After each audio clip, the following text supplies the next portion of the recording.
Hello and welcome to another episode of Casting Views, the podcast that takes a topic each week and, as the name suggests, cast views. This week I'm joined by the always wonderful, always a gentleman, the nicest person you'll meet, the greatest friend a man could have. I'm wondering who you're going to say here, Dan. This is not me. It's Joey from the Game Club Pod and Two Blokes from Blighty. Hi, Joey. How you doing? I'm very well, thank you. How are you, Dan?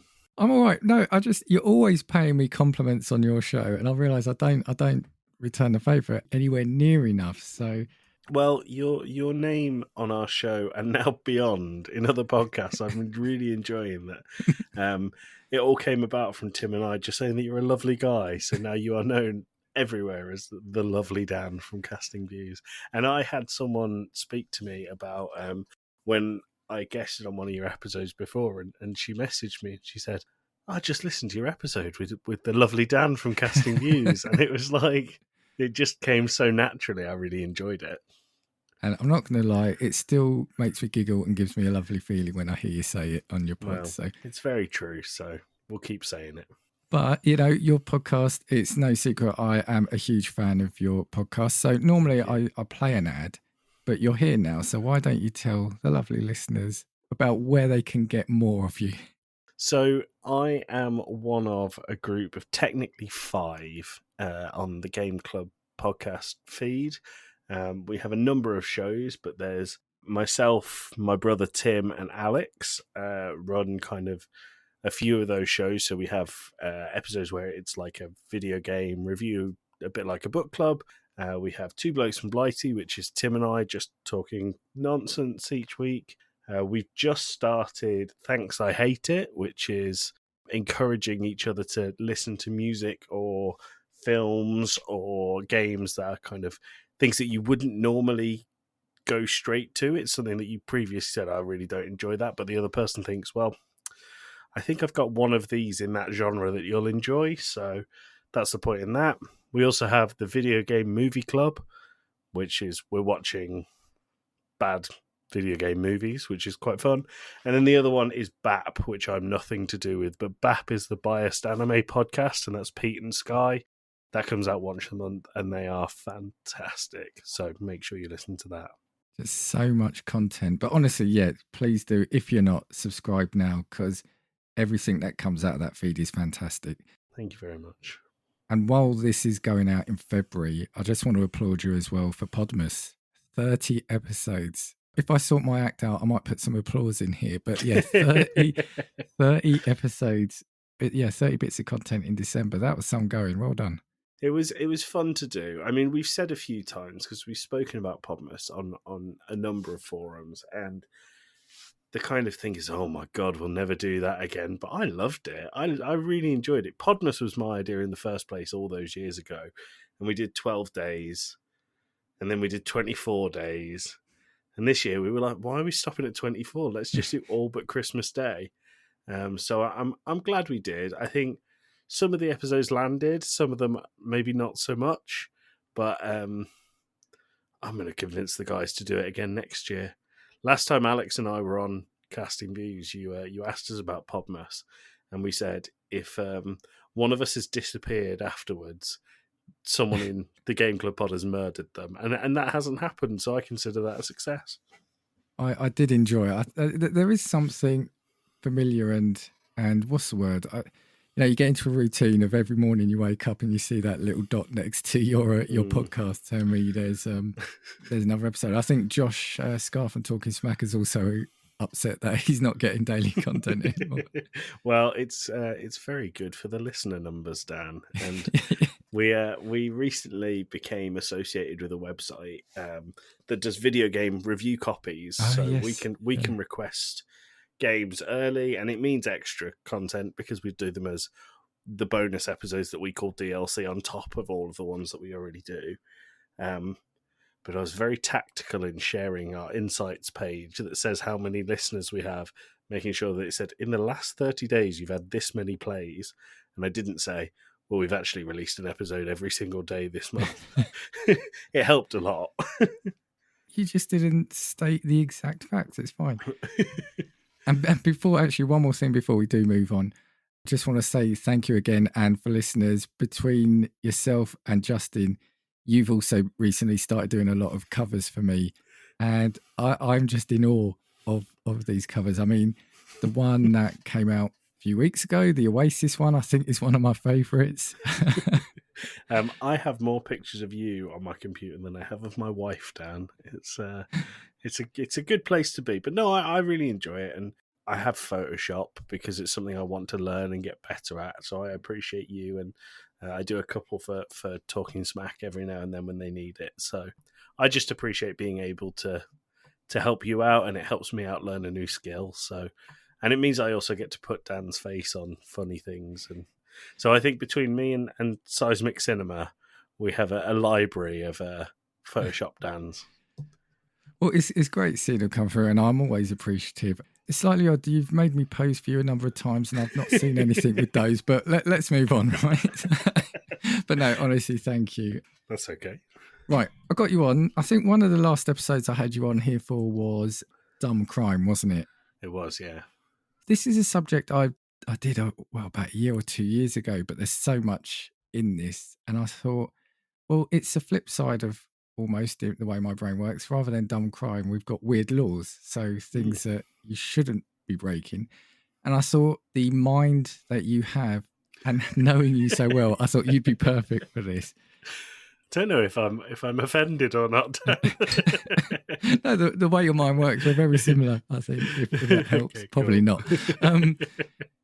So, as always, I feel bad, but I set you homework for this podcast. So we've both got a number, I think quite a few, so we might have enough for a third episode at some point, of weird or unusual, bizarre laws. And I thought we'd put them out to each other, put them out obviously to the listener, discuss them, and maybe see one, maybe where we saw or the reason they were introduced, and two, if they're not still a thing, do we think they should be applicable now? So yeah, okay, cool. Maybe even a bizarre rating. See. So yeah. Guest first, you go for it. Okay, cool. So we're going to start off on quite a well-known one, Dan, but one that I really enjoy the wording of. The Salmon Act of 1986 states that it is illegal, and this is direct quote from the Salmon Act, it is illegal to handle salmon in suspicious circumstances. I love that. I mean, how do you handle, I was going to say, how do you handle salmon suspiciously, but I'm not sure that should be answered on this podcast. Well, come find me on a Friday night and I'll show you. No, it's so I actually know the reason for this, Dan. So I'd be really interested if you have any thoughts as to why this would be illegal. I think I know this because it's one I've looked at previously.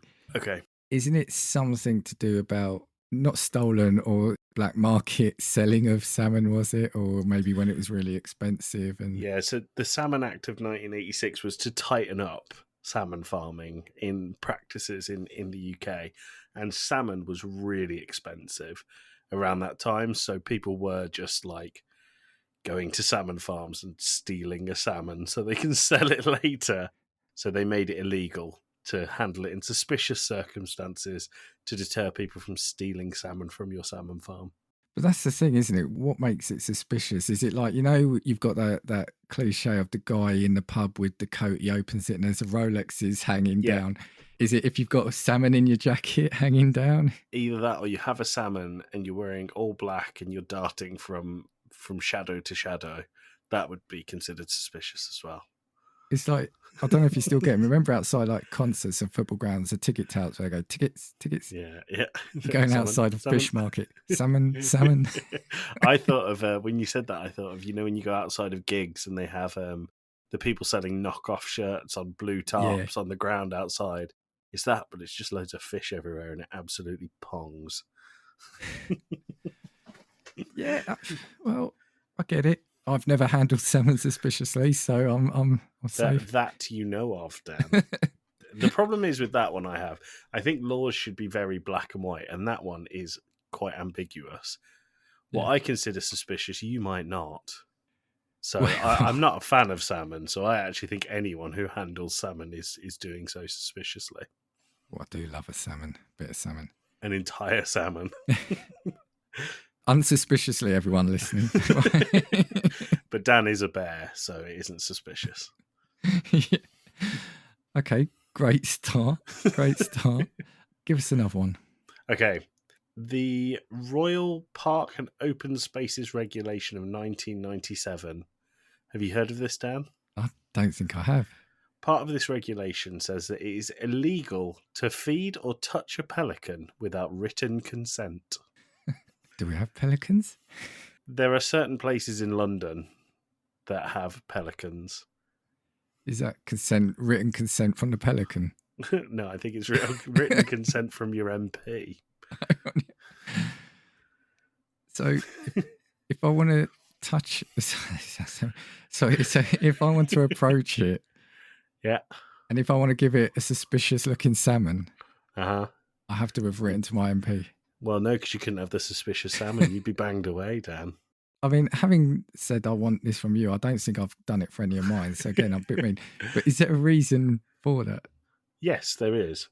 It's because pelicans are horrible buggers and they can really hurt you. And when they think you're feeding them and you don't produce food, they can really go for you. They've taken people's fingers off. Oh, wow. There's a really, really famous video of some children feeding a pelican in London, and then they stop because they run out of food, so the pelican turns around and eats a pigeonhole. They're really violent things, and it's basically to protect the person who would be touching or feeding said pelican.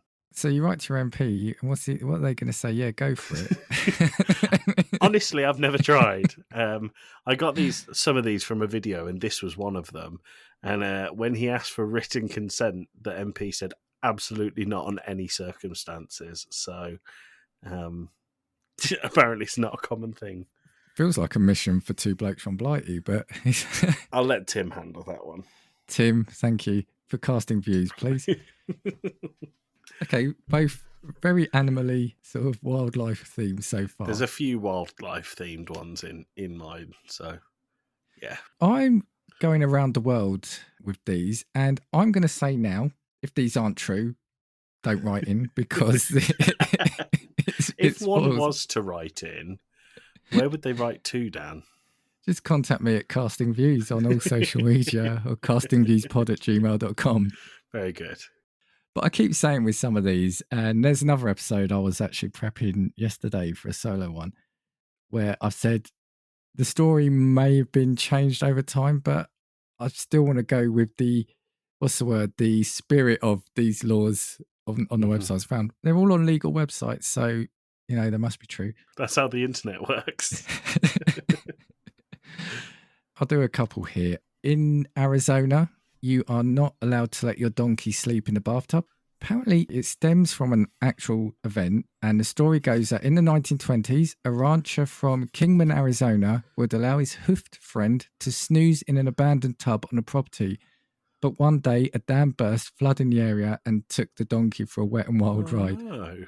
A considerable amount of the town's resources was then spent trying to rescue the animal, greatly upsetting the inhabitants and compelling local legislators to enact the law to prevent such scenarios from occurring again.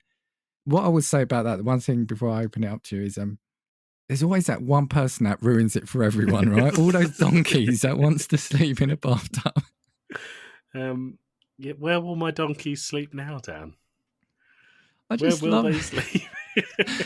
I just love it, though. I mean, the thing is, this donkey was just chilling out in a field in a bathtub, and then all of a sudden it gets washed away. Well, what's the alternative? Because if the donkey's just out in the field and the dam burst, surely it's got much less chance of survival. Do these townspeople want the donkey to die?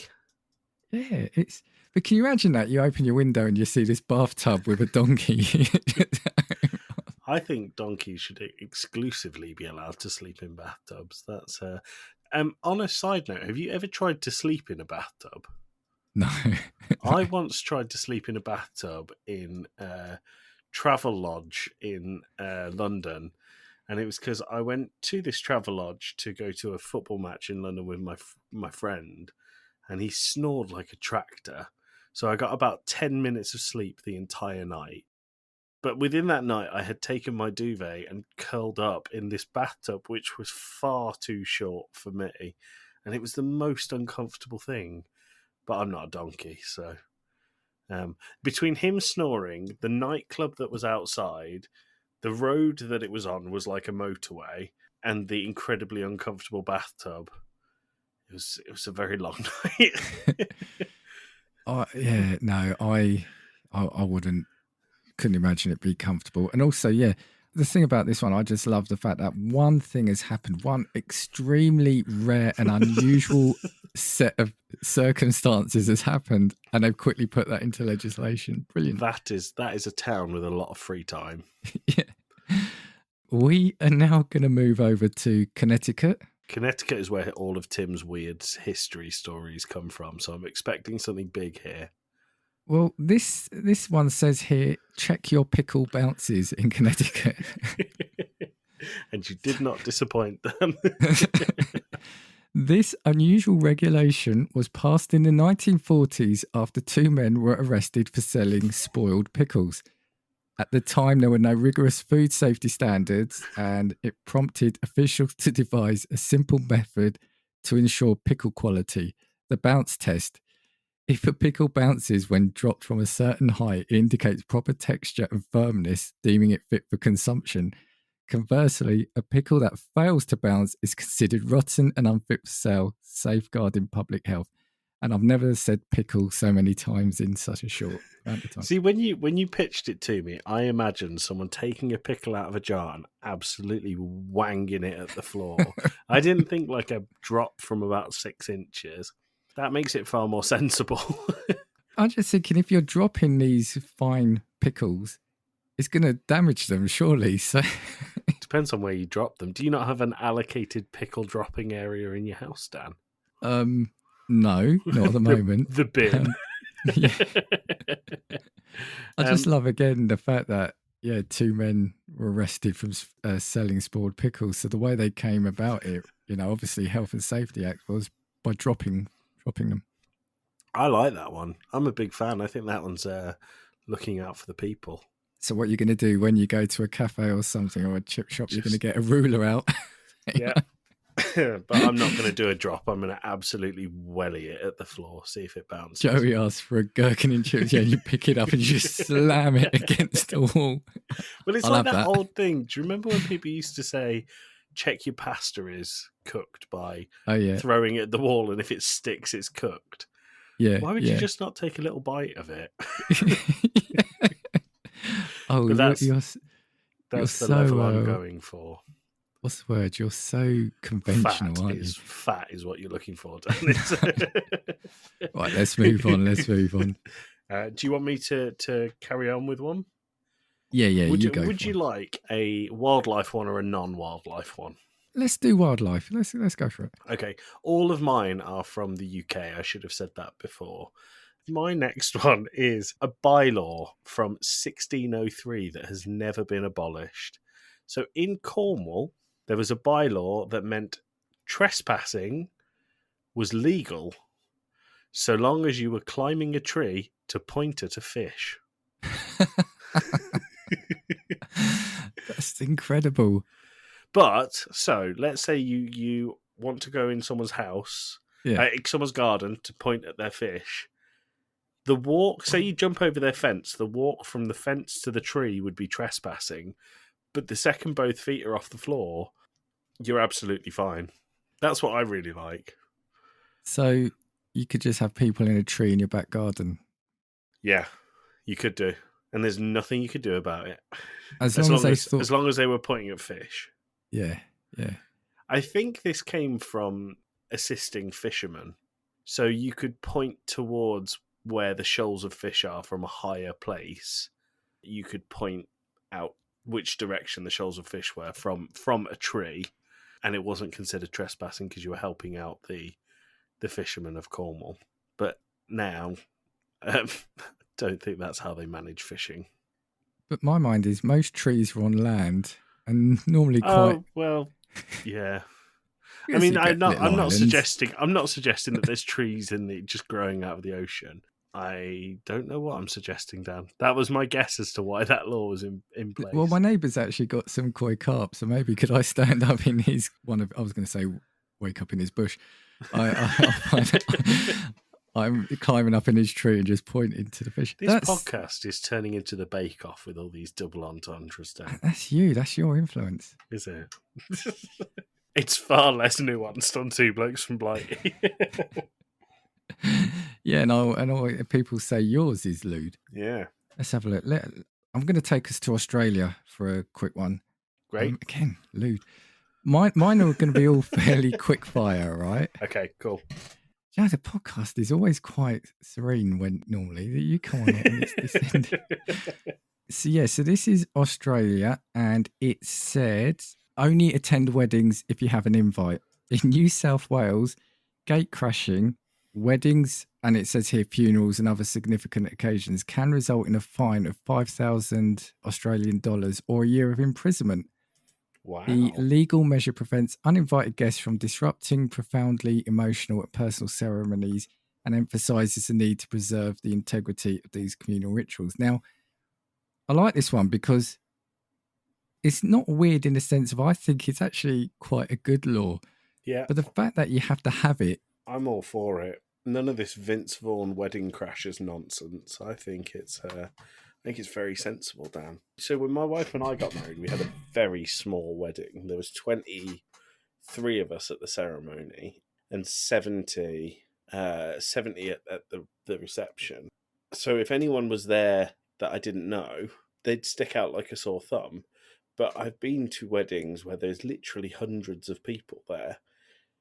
And weddings are bloody expensive things, aren't they? And you don't want someone just randomly showing up for a free buffet. So I'm all for it. I do also wonder in the age of the TikTok and Instagram and, all these pranks and videos, maybe it's a valid thing. What I like about it is if we go back to the first one of mine about the donkey in the bathtub where they needed to put something in place for something that likely wasn't to happen. The fact that we have a law to stop people turning up uninvited to something they shouldn't be to says it all, really, doesn't it? Yeah, it does. It does. Those unruly Australians. I'll just do one more from Australia because I've just got the one more. No changing light bulbs without a license. Ooh. Electrical safety was once taken so seriously in Victoria that even minor household tasks like changing a light bulb had to be performed by trained electricians. The rationale was that all electrical work, regardless of its apparent simplicity, carried potential hazards that could lead to serious risks if not handled correctly. Obviously, regulations have relaxed over time, but part of me, though, sometimes thinks maybe we should still have laws like that. Reminds me of a joke, actually. How many Australians does it take to change a light bulb? Is this going to cancel me? No? I don't know. 2, one to buy the light bulb and then someone who is licensed to change it. Sorry, don't judge me based on that joke alone, please. So yeah, again, I could see that it probably made sense at the time, but because you're probably far too young, but I remember a time here when electrical items didn't come with a plug attached and you had to wire the plug yourself. No, I don't remember that. I did get taught in school how to rewire a plug, and I did it once for a tumble dryer, but I got it wrong and it didn't work. So I undid it. It took like a minute to unscrew the 3 screws in the plug. And I thought, well, if I do it wrong again, I'm just going to have to unplug it. So I rewired this plug and I left the back off it. Yeah. And I put the plug palm of my hand and I pushed it into the wall like this, Dan, whilst touching all of the electronic components. And I flew across the room and I could hear my heartbeat for about an hour and a half afterwards. So maybe these laws we should have. Yeah, they are made for idiots like me. Yeah. So maybe it's not a weird law. I'm sorry, Australia. Dan judged you far too soon. Yeah. Yeah. All right, over to you. Okay. Would you like one that's Around wildlife or non-wildlife? Let's do a non-wildlife. Okay. The Metropolitan Police Act of 1839 states that it is illegal to fly a kite recklessly on public roads. I don't think you can fly a kite not recklessly, can you? They go all over the place. It depends on how skillful you are at flying the kite, I guess. If you have one of them that's just one string and a diamond, then you've got no control. But if you've got one of them, have you seen them with the two handles? Oh, yeah. Where you can really direct them and make them do spins and stuff. Then I think you can do it non-recklessly. Are you a kite flyer? No. Have you not done that for your kid? Or no, he's too little. He'd get taken away with the kite. But we used to, so where my dad lives, it's the highest point in Birmingham. And then there's a hill that goes off at like a 45-degree angle. So if, like bonfire nights, we used to go up there and watch all the fireworks, look down on the fireworks. That was really cool. But we used to go on windy days and fly a kite up there. But that was 20 years ago. I don't think I've flown a kite since. That's a question. Dan, when was the last time you flew a kite? I think it was when reckless? I was a kid. No, well, it probably was reckless because I probably couldn't control it. I think it would have been at school, I think. Yeah, that long ago. Because that's the thing, I just didn't think kites were still a thing. I didn't think kids or people were still interested in... TikTok's ruined kites, is what you're saying, isn't it? Yeah, we're not going to go into the amount of TikToks I send you in any one day. So I think I'll keep that platform going. Yeah, you certainly do for me. So yeah, it's still illegal to fly a kite recklessly on public roads. I'm going to assume it's a safety thing, right? You'd hope so. I think it was from a time 1839, where I think flying a kite was a bit more of a pastime and a fun game that people did. Yeah. So I imagine if your kite is smacking horses in the head in the middle of London, then you're probably causing a bit of a nuisance for those around you. Yeah, but now they've got all those really cool looking ones now. It's Yeah. Well, I think they should abolish this law. I would love to fly a kite recklessly, but I just can't because I'm too well behaved. Well, while you're writing to your MP to feed the pelican on Two Blokes from Blighty, you can also ask to repeal this. Have you ever written to an MP, Dan? No. I've written to two. So one, you need written permission from your MP to... Actually, I should have put this in this. You know Big Ben, the tower Big Ben? The bell is Big Ben. The tower is Parliament, right? You need written permission from your MP to be able to go up and see up the tower and see the bell. So we did that when my dad did that with us when we were younger. But I also wrote to my MP for other things about stupid decisions that certain governmental parties are making and the concern around it. So you can listen to my political views on Two Blokes from Blighty. I don't want to bring them over here as well. But I think people should write to their MP. I think they should be held much more accountable than they currently are. Or you could use them to request to pet pelicans. It's up to you. Either way, get in touch. Not with me, with your MP. or me. Both. It's fine. Both. Yeah. I mean, Dan can't give you written permission to pet a pelican, but well, he can, but it won't mean anything. I was literally going to say that. I probably would, but yeah.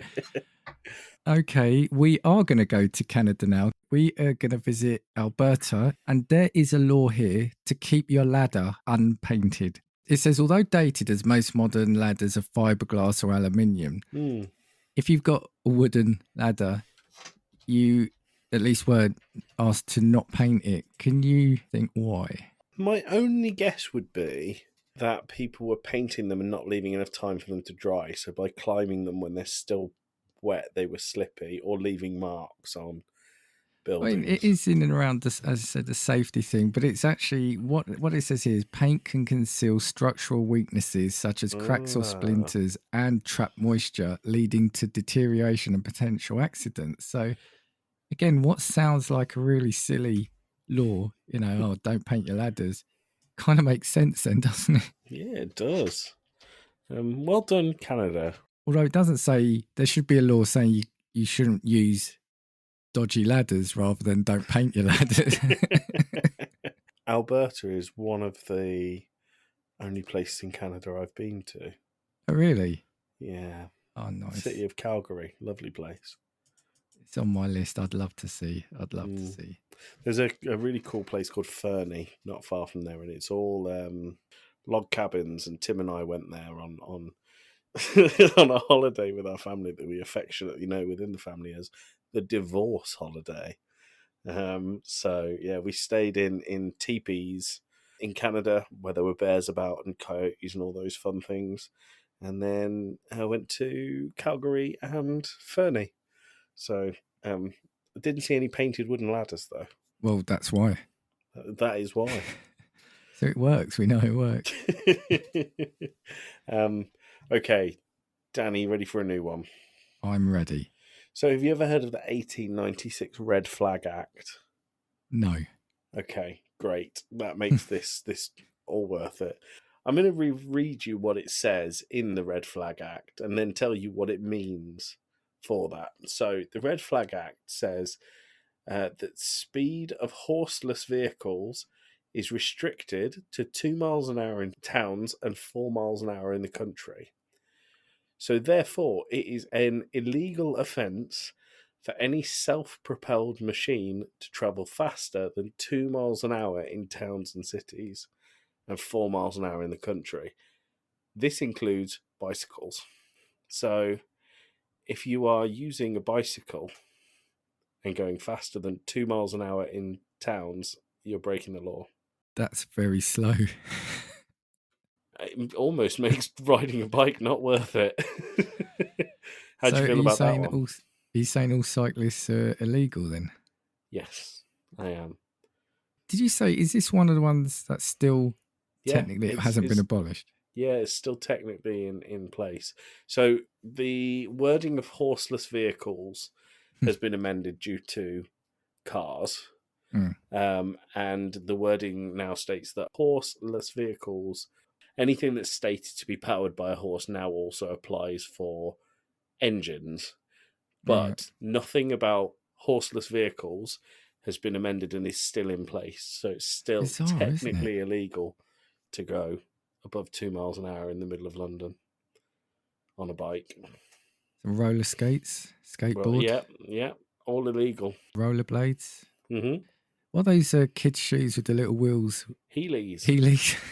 Heelys. Tim used to have a pair of Heelys, but they weren't official ones. So you had to push a button on the side and it popped out a skate at the front and a skate at the back. So they weren't on the heels, so they weren't actually Heelys. But I only remember him using them once, and he got told off by a security guard for using them in a shopping centre called Touchwood, near where we grew up. Oh dear. Because he was probably going over 2 miles an hour. So. He was, yeah. I imagine he was going in the high 90s, so incredibly dangerous. Yeah, it's one of those laws I don't get why it's still a thing. I don't know. I just think no one follows it. No one abides by it anyway, so just don't worry about it. Can you imagine if one day you woke up and every law had to be followed? It was just you wake up in a world where everything had to be followed. So yeah.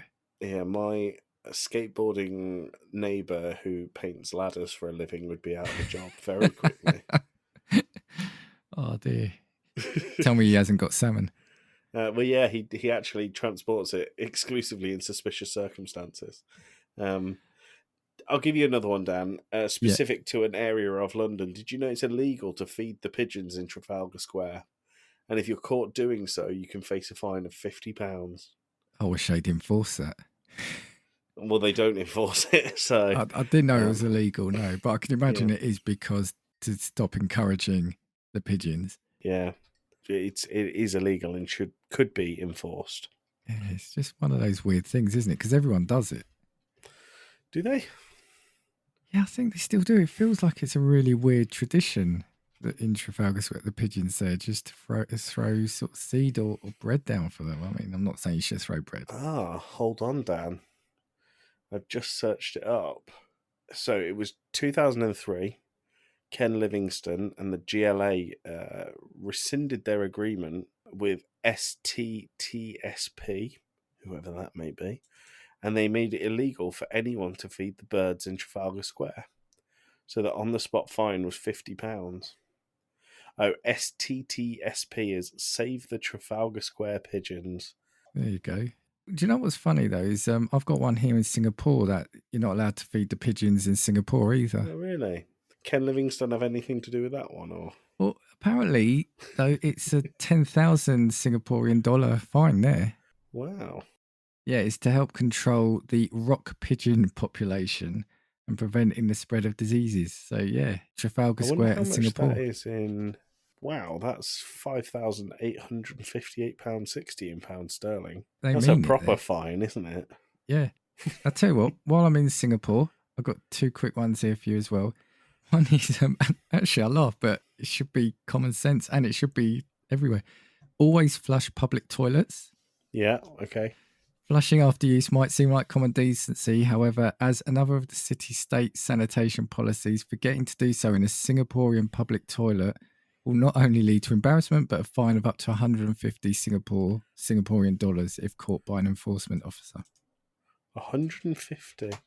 Yeah, 150 a day. £87.88.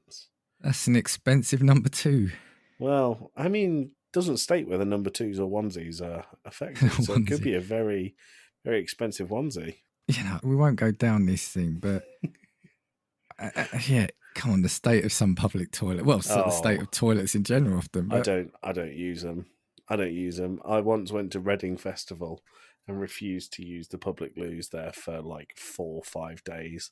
I felt very ill afterwards, but I just did not use them. I think I said when I went to the Oasis Nebworth one, the original one. Yeah, me and my mate, I think we went all day without one because it was those portaloos and there were stories and actual people pushing them over and stuff like that. Someone passed away because they dropped their phone into one of them and they collect in a big one single container underneath, and they went face down and knocked themselves out in one of those at Reading Festival when I was there. Oh no! What a way to go! Imagine the eulogy. But yeah, no, I refuse to use them. I won't use public toilets. Yes, again, this is another one I can get behind. I think it's a good law. It shouldn't be on a weird law website. Should we move to Singapore, Dan? Yeah. Well, hold on. Hear this one before you sell. This is the last one I got from Singapore. So in Singapore, it's illegal to walk around naked if you are visible to the public. So does that change your mind? Yeah, I wouldn't have anything to do in my spare time. Even in the privacy of your own home, in alignment with the country's broader efforts to maintain moral standards, a glimpse of nudity through your window can lead to a fine of 2,000 Singapore dollars. Wow. So if I'm in the buff in my house and someone is in the bushes outside watching Alex, that would... Pointing at a tree. A fish, sorry. Pointing at a fish. Not trespassing, but definitely watching me. That could cost me $1,000. Yeah. Wow, I don't want to move to Singapore anymore. Yeah. So if you are somebody that does do that, but definitely don't do it in Singapore. I've got 3 more, and then I've got a bonus one, and then one that's a myth. So technically, I've got 5 more. Well, let's hear everything from yours, and if we've got time, I might quickfire some of mine at the end. Well, I'll quickfire these. So the Town Police Clauses Act of 1947 says that it is illegal to hang your clothes out to dry in public areas. Yeah, I've seen that. I think that's brilliant. But it stops, these classic images of, I think it's Coronation Street, where they have all the washing lines between the houses in the narrow streets in Manchester. Yeah. That's illegal. Yeah, but it's a sense of community. I want to be able to air my grundies out in public, but community is stopping me. And then two that are linked together. So the Licensing Act of 1872 states it's an offence to be drunk while in charge of a horse, a steam engine, or a cow. So if you're in charge of a cow whilst under the influence, you're breaking the law. I feel like this episode is a real public service. It is, yeah. We're really stopping you from getting stopped by the police here. Imagine if somebody listening right now is in control of a cow while drunk. Yeah. I think that's not a possibility. It's an inevitability, Dan. Yeah, email me at cutting. But if you were walking your cow whilst after you've had a few, and you think, this cow looks really flipping filthy. Under the Highways Act of 1835, it's illegal to stop cattle for the purpose of cleaning it. So you're not allowed to stop and clean your cow. Even if it's dirty? Even if it's dirty. Dirty cow. Dirty cows. It has to already be stopped. That's the rule. Oh, okay. Oh, right. So if it's stopped... I actually think it's there so that you don't hold up traffic to wash your cows. But traffic... Most things, if it's non-horse-drawn, should be going at 2 miles an hour, less than 2 miles an hour anyway. So hopefully, but if it was horse-drawn and it's going 65, it doesn't want to stop for you to clean old Bessie. I love these. This is the sort of stuff I love hearing about. So Dan, there's one bonus one. It's not from England. It's from France. Okay. Did you know that it is still illegal to carry a snail on a train without paying for a ticket for it? I didn't. And I have a bonus thing for you. If you had to guess in euros how much the ticket for the snail would be, how much do you think it would cost? What, now? Yeah. This was as of 2022. I have no idea. I mean, I was in France a couple of years ago and the train tickets were quite reasonable price compared to here. So let's say €10. €7. Okay. So if you wanted to abide by the law and take your snail friend on the train, it's going to cost you €7 for the pleasure. What if you're sitting on the train, you're having a little kip, and a snail crawls on at the station and sits next to you? You haven't brought this snail onto the train. But it's looking at you, it's chilling out next to you. How does the conductor... No, it's not my snail. What it does is it PayPals you €7 and then you pay on its behalf.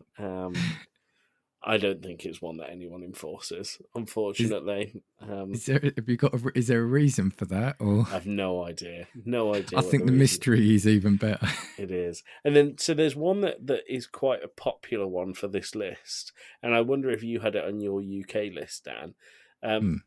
It is illegal to die in Parliament. No, I've not got that one. No, I've not got that. So the myth here is that it's illegal to die in Parliament, because if you die whilst in Parliament, you are entitled to a state funeral. Oh, okay. So if you're going to die, do it outside. Otherwise it's going to cost the taxpayer a bloody fortune. But then we'd have like a public holiday for it. But it's not true, unfortunately. Oh. But it is one that a lot of people, when you come to weird laws, it's one that's on a lot of lists, but it is untrue. You can imagine it being true, though, can't you? In a way. I know it's illegal to wear a suit of armour in Parliament. Strike that one off. Is that actually on your list? Yeah. But I just love the fact that, again, they've had to make that law because somebody has done something in a suit of armour. Yeah, but no, it is. You can't wear a suit of armour, but if you're not going to wear a suit of armour, you can die in Parliament. But we're not saying you should. That's my list, Dan. Is that your list? Okay. That's my list. I've got a few more from England then. I'm just going to quick fire some of these. And again, who knows how accurate these are anymore, but this is probably one for Chat Tsunami and Seismic to be aware of. If you're Scottish, it's best to avoid Carlisle, apparently. It's best to avoid Carlisle in most instances. Is not the views of Casting Views.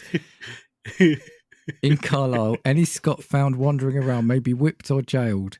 This probably dates back to 1157 when King Malcolm IV of Scotland surrendered his lands, granted to the Scots in 1136 following the Scots invasion of Cumbria. In the period directly after this, many Cumbrian castles were fortified as a precaution. So it seems likely that this is linked to the 12th century battles. Sorry, Dan, trying to get you in hot water with the north of England.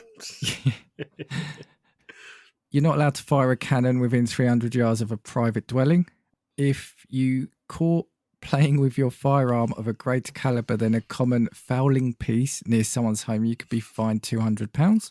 One I mentioned on the other one, on my previous one, but I love it. so I'll mention again, is it's illegal to be found drunk in a pub. Yes, I did know that one actually. £200. It's an offence to beat or shake your carpet or rug in the street in London. After 8 a.m. Yeah, you can only shake your doormat, but only before 8 a.m. Yep. Yeah, I did know that one. I didn't include that one because I didn't know the reason for it. So When a whale or sturgeon becomes beached, it must be offered up to the reigning monarch. That's number one there. I knew. So I read that one and heard that it was all whales and sturgeons belong to the reigning monarch. But I think your one makes a lot more sense. Yeah, it says an obscure 14th century statute called the Prerogative Regis or the King's Prerogative gives that all whales and sturgeons found on the coast are technically the property of the crown. They are classed as royal fish.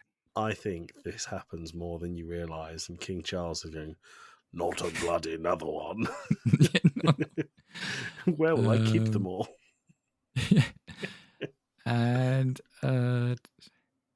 so there's one more here. Yeah, taxi drivers must carry a bale of hay. And this is a quirky remnant from the era of horse-drawn carriages. This obsolete law, drawn up before the development of the automotive industry, was once essential as it ensured that horses used for transportation were well cared for and had enough food to perform their duties. Wow, what a caring law. Yeah, yeah. Next time I get an Uber, I'm going to be like... Bring it with you just in case. Yeah. There's one here I want to talk about. Actually, it's not in the UK. It's in South Carolina. And just because it's got a vague and tenuous link to video games, so therefore your podcast. Okay. For many years in South Carolina, they had a law prohibiting minors from playing pinball. Could you guess why they didn't allow minors to play pinball? I think my only suspicion would be because typically pinball was found in bars.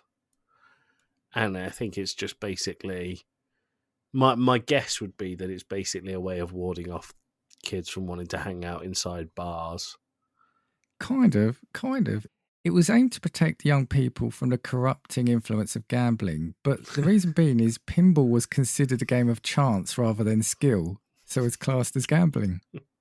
It was classed as gambling. I refute that claim. There is a lot of skill in pinball. Have you ever tried timing the paddles for an extended period of time? It's very difficult. I used to love playing pinball machines. They were great. That ended in 2016, by the way. So if you're in South Carolina, yeah, you can play pinball. So for you, yeah, I've got a few more, but I'm going to keep those. I was going to say while you were doing your last one, I wanted to say I feel like we've learned a lot of things, but I don't think we'd ever be in a position where we'd be doing a lot of these things, right? So. Well, I'll be climbing trees to point at fish from today onwards, only where I'm trespassing, and I'll make sure I'm carrying my salmon in a manner that is non-suspicious. Yeah, if you see Joey in your tree, you can't call the police now. As long as my intention is to point a fish, it's which will be my excuse regardless. You could just throw a Billy Bass on the floor or something outside and just point her. Yeah, I'll always have a goldfish tied to my ankles. That was before this episode as well, anyway, right? No animals were harmed in the making of this episode. Yeah, actually, I think it's keen to stress that. Right, look, Joey, thank you for coming on and humouring me again on this kind of episode. Always a pleasure. Dan, next time you come to Birmingham, we'll go to a bar there called Tilt. It's a pinball bar. Oh, really? There's about 30 pinball machines and a bar. That's all it is. There's just something so aesthetically pleasing about one of those proper big old, metal pinball machines with the ramps and the flashing lights. Yeah, there's something really pleasing about that. But I agree.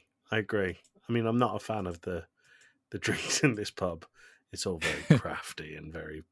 Yeah. You have to like your beer to go there. So I'll have a Coke and we'll play pinball together. I'm not very good at it, but... It's fine. I'll tilt it so it stops it working for you. Oh, dear. Look, do you just want to shout out your pod and your wonderful co-host once again? Yeah, so shout out to Alex, Tim, Sky, Pete, Game Club Podcast, where you can find just about anything that you'd want to listen to. Yeah, you've heard enough about the Game Club Pod on this feed for a lifetime, so I'll spare you. And I can't remember which way it's going to work out, but either the previous episode or the next episode is going to have your wonderful jingle in it anyway. So Okay. they'll have heard it or hear it I then. apologise in advance or retrospectively. Yeah, but no, please do go check out the Game Club Pod. Brilliant episodes, a lot of fun. Thanks. You might even find Dan there from time to time. Yeah, I've made an appearance, which I'm really proud of. Yeah, I'm really pleased about that. So You made a few. To date, you're our only guest on Two Blokes from Blighty. yeah, that is an honour I will cherish until it's broken, if it ever is. And I won the joke of the week as well, which was quite amazing. But you shouldn't encourage people to listen to that, Dan, because your language was atrocious. And I think that's what I wanted. I think I caught you and Tim so off guard because I don't particularly I don't swear on this podcast, but yeah, that goes out the window when I'm on elsewhere. But please do invite me on your podcast because I'm a great guest. So yeah. I second that. And Dan, I just wanted to say, at time of recording, you have one episode out from your break over December, and that is the one with Reboot Deboot. I've told you off the pod, but I think you and Griffin should do a regular thing because I think that episode was absolutely fantastic, and it was wonderful to see Casting Views back on our feed. So thank you very much. Thank you a lot for saying that. Yeah, I think I said to you I wasn't sure how it would come across as an episode because it was quite a reflective one, but it was brilliant. Like I said, it was a great conversation with Griffin, and following on from that, I am working on a new sub-series to kind of carry on. I'll be editing the thumbnails in no time. Yeah, more pictures coming your way. All right, look, brilliant. Thanks a lot, Joey, for coming on. Oh, and which also reminds me, check out the Game Club Pod on Twitch. I will put the link in the show notes. You've started doing that fairly regularly now, haven't you? Yeah, we try and do 2 or 3 times a week. So we've been playing Baldur's Gate 3. We've nearly completed that, I think. Fingers crossed. We're playing Dying Light at the moment, so zombie parkour with 4 of us. But we kind of do anything that some of us want to play. So yeah, it's good time, and we really enjoy the engagement over on Twitch. It's far more live than podcasts, so it's a different feeling, but everyone's welcome. So yeah, come check it out if you've got the time. Chance to get even more Joey, Tim and Alex. So with that, you're listening to me, so you know where to find a podcast. But if you do want to get in touch, you can drop me an email at castingviewspod@gmail.com or just look for Casting Views across all social media. And with that, I will see you next week. 1, 2, 3, 4. If I want your opinion, I will give it to you. Come on, check what we've got, 'cause